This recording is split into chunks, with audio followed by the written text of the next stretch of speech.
Alright guys, so in this video, I'm going to be giving everyone an in-depth breakdown on what was going on within the Twin Towers, specifically in between the time they were hit to when they did fall. Both the North and the South Tower, mainly focusing on the North because there's more of a time frame considering it stayed up for a lot longer after the initial impact of the plane.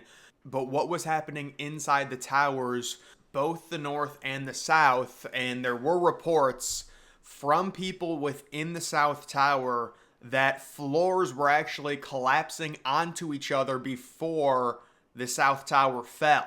So supposedly some of the floors in the upper areas that were potentially impacted by the plane were beginning to collapse slowly. Think of like one floor collapsing onto another that was already weakened, potentially buckling. The floors obviously started sagging as the heat really got to them, and then obviously they collapsed. Another interesting thing with the North Tower, it was being reported by people looking at it, and obviously the visuals of the North Tower right before the collapse are a little bit harder to see because there was a lot of smoke surrounding the area. Now I will say there was like a 30-minute window in between the South Tower collapsing and the North Tower collapsing, so the smoke actually began to slightly clear. And you could start getting a good visual of the North Tower. I recently saw a crazy photo from like a helicopter aerial shot of the North Tower with the South Tower already down, and there's just all this smoke surrounding it. You can barely see the antenna, but supposedly, obviously, once the South Tower fell, it became abundantly clear everyone needs to leave that area. Apparently, some of the people that were getting video and that were kind of, looking around the Twin Towers, you can see the video of the North Tower still up, people kind of exploring the area or looking to see if anyone's still there. Some of those people were in complete shock. They didn't even know the South Tower had fallen, because you would think the South Tower falls, the North Tower is going to be next. You need to get out of there. That's not safe. But people were like right up against the North Tower after the South Tower fell. And there were some crazy photos of the plaza section after the South Tower had collapsed. Now I'm going to give a little timeline. At around 10:20 a.m., which would have been 8 minutes before the North Tower collapsed, it was reported that the top of the North Tower started leaning. And it was actually confirmed that for 8 minutes, if you looked at the North Tower from an aerial view, like from a helicopter, you would be able to tell the top of it was actually leaning a little bit to its side. They were reporting that, and then at 10:27, the report came in that the tower is in serious danger of an immediate collapse, and that the roof was about to collapse onto the lower floors. That was reported at 10:27. The tower collapsed at 10:28. So when it comes to the North Tower, they basically knew it was doomed. I mean, pretty much everyone knew it was doomed when the South Tower fell, because these were very similar, plane crashes into buildings. Obviously, if one of them falls, these are twin towers. It's not like the North Tower is reinforced, with more installation. It's basically the exact same thing, so you would think both of them would fall. But it became abundantly clear that if you look at the North Tower from an aerial view, the top of it started leaning to its side, and it could be known, and it was confirmed for 8 minutes it was actually leaning.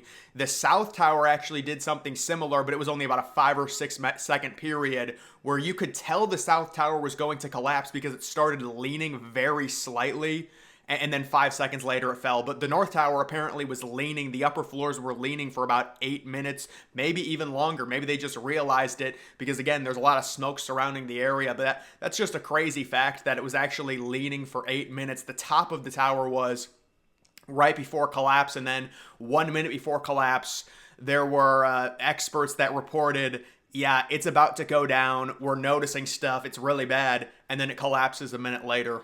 When it comes to the interior heat of the Twin Towers, the North Tower in specific is what I'm going to be talking about. There were pockets within, the 93rd floor through the 97th floor, which were the major floors that were impacted by the plane crash. There were pockets with breathable air. We know that because there were people on the other sides of the towers looking out and breaking open the windows. Another interesting thing is, because of the heat within the Twin Towers, hot gases had pushed on the weakened aluminum flames, sending some windows outward to fall onto the plaza below. And apparently, not only did the windows get blown out, and there's several videos of this happening, you could look them up, where there's so much heat and pressure that the windows will get blown out and other stuff will be blown onto the plaza. Apparently, there was also like a suction to where the window and the glass would get sucked into the building as well. That was another effect. I haven't seen any videos on that. And then you also did have people ask about this, the sprinkler system, the automatic sprinkler system, which was immediately turned on automatically, obviously, with all of the heat. The main problem was there was no water coming from the floors in which the fires were at, even though it was turned on. Apparently, when the plane hit, both of the planes hit the buildings, they completely destroyed the piping that led the water up to the actual sprinklers within the rooms, and the water was just pouring down the elevator shafts because the piping was totally destroyed and malfunctioning. The water was trying to go up into the areas in which it needed to, in terms of, the 95th floor, 96th floor. In the South Tower, it would have been in the 80s. And obviously the sprinklers get turned on, they start spraying water. It wouldn't have done anything. I mean, the sprinkler system, if it even had worked, it would have been like the pumps on the Titanic. A lot of, normie people, they say, well, obviously the pumps, they would be the one thing that would save the Titanic, but the pumps were not even designed to actually pump out ocean water, which is what they did. They did pump out ocean water. The pumps were mainly to stabilize the ship and kind of flow water from one side of the ship to the other.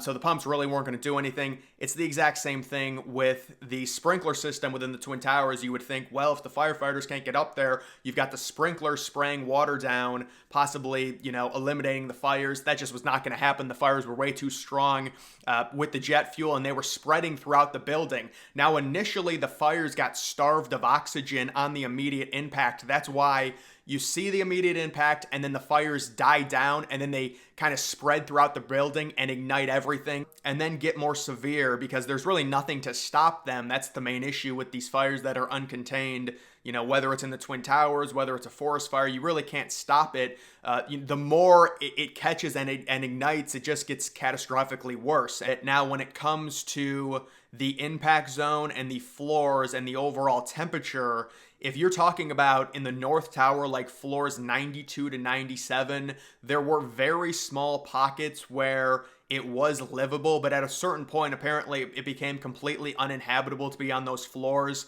and the cool temperature within those floors would have been around 500 degrees Celsius.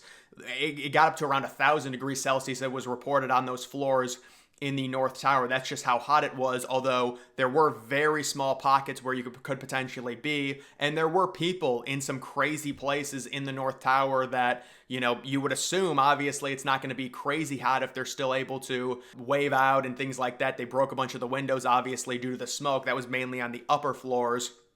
But in terms of the impact zone, you can see the holes, especially right after the South Tower gets hit, before there's so much smoke, before there's any collapse. It's very obvious. You can see into both of the holes, and it just looks like nothing. It almost looks like a black hole, like it's just, there's just blackness. Now, what I think was in the holes was probably just collapsed floors and a lot of debris. Whether or not they saw any plane parts within the buildings, they probably did, honestly. You have to understand, there were several plane parts that ejected out of the other side of the building when the planes impacted, and they actually survived. Several wheels. There was also, I know, a seat. There was also just other interior parts to a plane that they were able to find laying around. Some of the parts landed on roofs. There was debris that also landed on top of the Marriott. Obviously, that did not last long. The Marriott got crushed. Its roof got caved in. But when it comes to the people on those upper floors, specifically right up against the hole, they might have seen a few plane parts, yes. Obviously not very many, considering the plane basically got destroyed the second, or I would say the millisecond, it impacted the building, but it is still potentially possible. And then if you're looking inside one of the towers at the hole that was created from the plane, I just think it would be debris and collapsed floors. That's, I'm guessing, what you would look at if you saw it. Now, we don't know exactly, but that's what I'm guessing it would be. And it would probably just be blocking the entire area. There would be no way to go at all when it comes to trying to get down the building. But that is just some information when it comes to the inside of both the North and the South Tower. The North Tower, there was really no reports that I saw of floors collapsing before the actual collapse. In the South Tower, there were reports that floors were collapsing, and they tried to get people out of the South Tower because they knew it was going to collapse within a certain amount of time. It was reported, and then like 10 minutes later, the building collapsed after there were several floors that sagged and had collapsed on top of each other, but the core was still remaining upright, right, because it was able to redistribute the weight onto the outer walls, and at a certain point it just gave way and it collapsed inward right where the hole is. There's very good video that shows it. And then with the North Tower, apparently it was leaning for about 8 minutes, and then 1 minute before collapse, there was an expert that was like, yeah, this thing's about to collapse, I can tell. And then a minute later it did collapse after it had been leaning, but it would have been very hard to see based on the amount of smoke that had already come out from the South Tower's collapse. But either way, guys, that is going to do it for this video. Make sure you follow me on X. Link to that's always in the description.